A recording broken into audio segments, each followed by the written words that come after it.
السلام عليكم، مرحبا بكم معنا في برنامجنا ديال الطبخ والحلويات. اليوم غنقدموا لكم الحلاله المغربيه اللي كتحتاج المقادير التاليه. غنحتاجو كيلو ديال طماطم طحونه، زلافه ديال الكرافس، زلافه ديال القزبر ومعدنوس، زلافه حمص، نص زلافه عدس، حبه بصله مشلده، خرقوم، بزار، ملح، زيت المائده. للتدوير غنحتاجو خميره بلديه، زلافه ديال الخميره بلديه، مقرونيه، 2 معالق كبار ديال مركز الطماطم. غنبداو في طريقه التحضير. نكوي الطماطم ديالنا،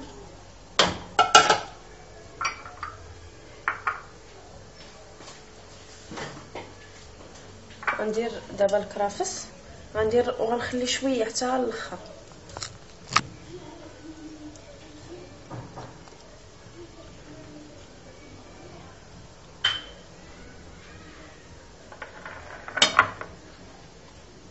حمص،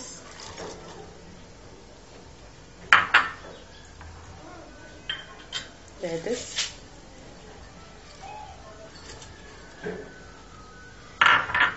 زيت المائده،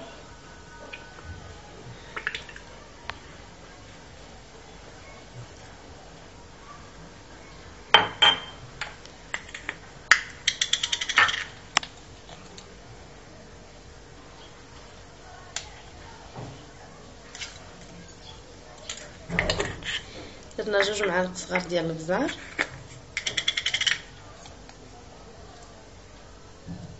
2 معالق صغار ديال الخرقوم، 7 معالق كبيره ديال الملح.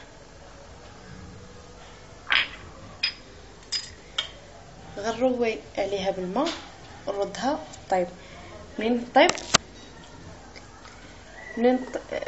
طيب سيداتي غنتلاقاو باش ندوروها. كتسائلوا دابا علاش خليت هذا الربيع، غنخليها حتى طيب وعاد غنضيفو باش في الاخر تجينا نسمه الربيع فيها. من بعد ما طابت الحليله ديالنا غنزيدو عليها مركز الطماطم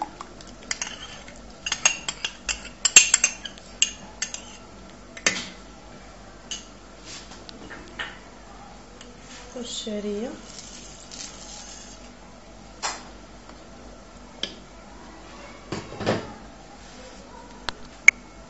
دابا غنلوح خميره بلديه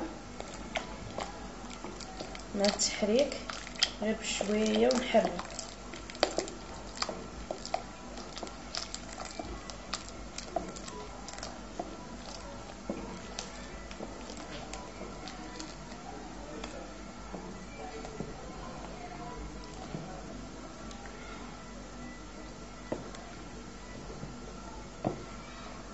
من بعد نخليها هاد العجينه اللي درت عليها الخميره البلديه كنحرك حتى طيب، مره نحركها باش ما تلصقش ليا من التحت، وبما ما طابت النيت.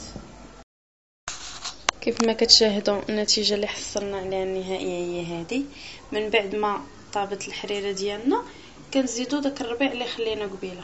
كنتمنى ان الوصفه تنال الاعجاب ديالكم. الى اللقاء، الى فرصه ثانيه ان شاء الله.